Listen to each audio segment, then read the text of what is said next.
Docteur, nous sommes dans une situation où aujourd'hui, on ne sait pas le monde est où, l'église est où, la politique est où, la politique infiltre l'église est dans la politique, on ne comprend pas rien. Est-ce que vous pensez que l'église a un rôle à jouer dans une société comme la nôtre ou dans le monde? Je vais parler d'un rôle au niveau des décideurs, au niveau de la politique.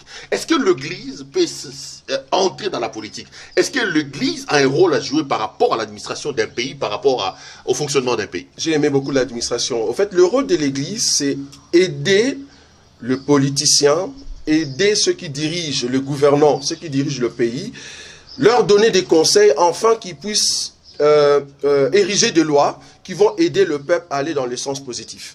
Mais quand le pays va mal et que les hommes des dieux vont se mettre du côté des politiciens pour détruire le peuple, là nous disons que ce sont des églises fausses. Parce qu'une église est là pour aider les politiciens à mettre de l'ordre et à les aider avec des conseils bibliques pour que le peuple trouve à manger ou à vivre comme il faut selon la Bible. Est-ce que l'église peut faire la politique? Est-ce qu'un homme de Dieu peut faire la politique? Un homme de Dieu ne peut pas faire la politique. En tout cas, ça, on a déjà eu beaucoup de débats là-dessus. Pourquoi? Parce que la politique, en soi, quelque part, vouloir ou pas, tu vas mentir. Ah, oh, quand il y a le mensonge... Kizamine a dit c'est faux. Le pasteur Kizamine a nous dit, ça c'est réducteur. La politique, c'est une science.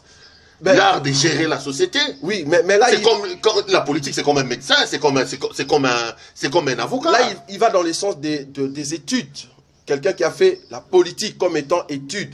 Mais maintenant, en pratique, c'est-à-dire, je suis politicien, ministre, je suis par exemple premier ministre. Un premier ministre, vouloir ou pas chrétien, tu vas mentir quelque part. Quand le peuple ne mange pas, quand le peuple, par exemple, il y a la loi, tout à l'heure j'ai entendu la loi Tchani, il y a la loi Tchani. Toi, un premier ministre, on te dit, viens défendre ça.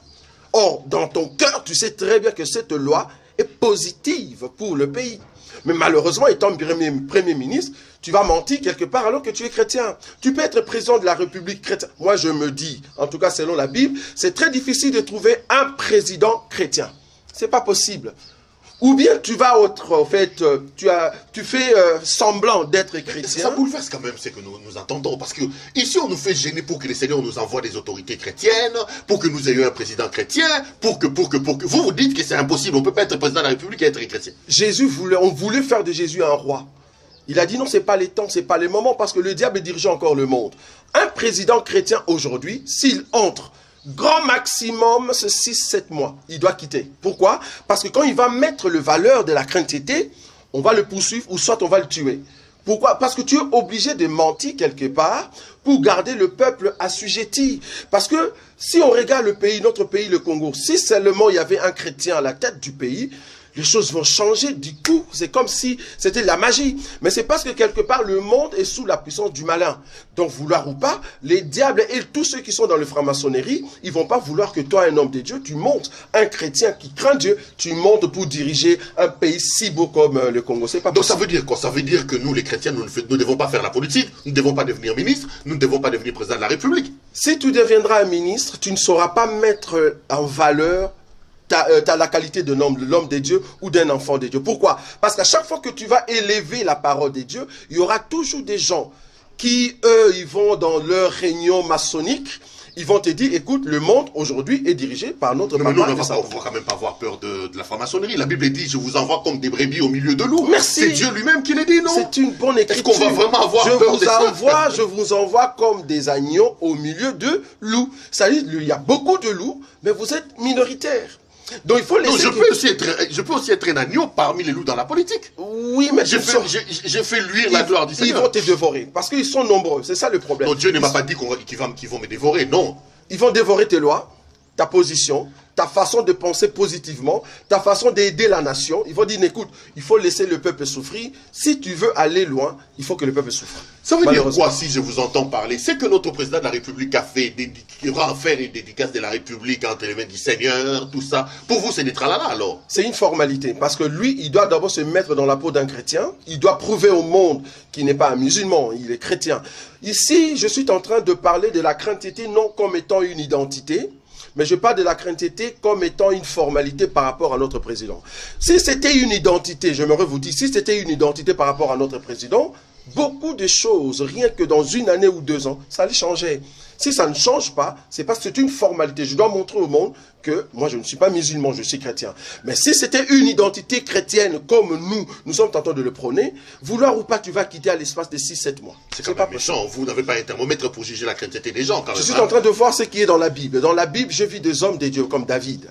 Je vis des hommes de Dieu comme David qui étaient dans un pays dirigé par Dieu. Ça, c'est autre chose. Mais nous, notre pays, c'est pas dirigé par Dieu parce que le Congo, c'est pas un pays des dieux, malheureusement. Malheureusement. Le Congo, c'est pas un pays des dieux. J'ai déjà corrigé cette chose. Le Congo, c'est un pays comme Angola, comme Gabon, comme Guinée. Donc, toute personne qui monte sur ce pays-là, la Bible déjà l'a dit, que c'est le diable qui dirige le monde. Donc, vouloir ou pas, ou soit tu es vraiment, véritablement un enfant de Dieu, alors tu vas quitter le pouvoir. Donc, vous parlez de la chrétienté en termes de formalité, en termes d'identité. Oui.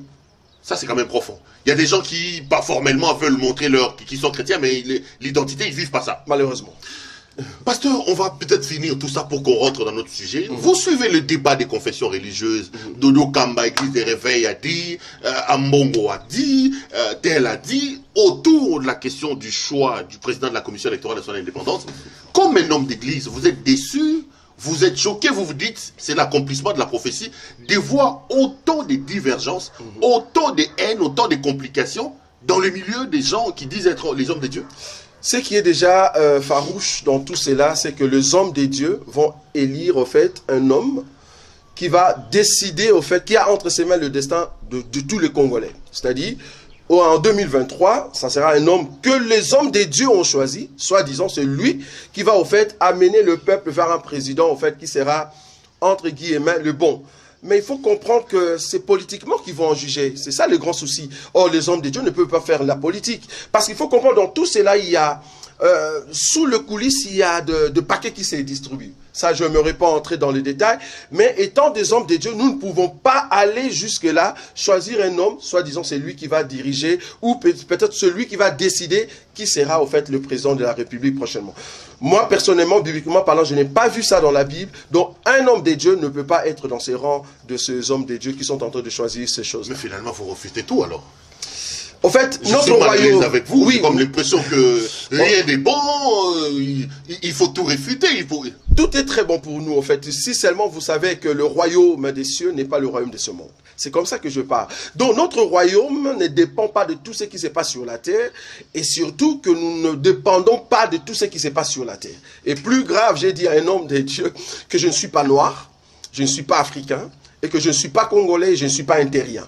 Parce que je suis un célestin. Donc tout homme qui vient du ciel, il voit les choses selon le ciel et non pas selon la terre. J'ai comme l'impression que c'est un peu quand même des rêveries. Comme si vous planez là. Vous n'avez pas les deux pieds sur terre. Trop de choses. C'est quand même compliqué. Voilà. Si les gens doivent suivre un évangile comme celui-ci, le monde n'existerait plus, hein, pasteur. Au contraire, le monde va aller positivement et nous tous, nous allons dans le sens de l'amour. De ne pas tuer le peuple qui souffre déjà et vous leur soutirer de l'argent pour que le pasteur devienne de riches. Des pasteurs qui sont devenus des stars, voire même des superstars, au détriment du peuple. Cet évangile-là, je n'ai pas. Moi, je n'ai pas reçu cet évangile. J'ai reçu un évangile où toute personne qui veut réussir dans sa vie doit aller travailler.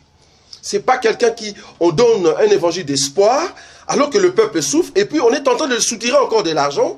Un homme de Dieu, il y a de cela 15 ans, n'avait que 2 pantalons. Après 15 ans, c'est lui l'homme le plus riche de l'église. J'ai dit non, ce n'est pas notre évangile. Notre évangile, on a vu Pierre, on a vu Paul, ils étaient des hommes normaux. Ils n'étaient pas de superstars, avec des gardes-corps, avec des soldats. Non, ça on n'a pas vu. Malheureusement, c'est ce qui est prêché aujourd'hui. Un homme de Dieu, c'est un homme à craindre. Un homme de Dieu, c'est un homme considéré, double onction. Malheureusement, je n'ai pas vu ça non plus. Donc, il y a beaucoup de choses qu'on doit se dire si seulement les hommes de Dieu peuvent comprendre le vrai évangile.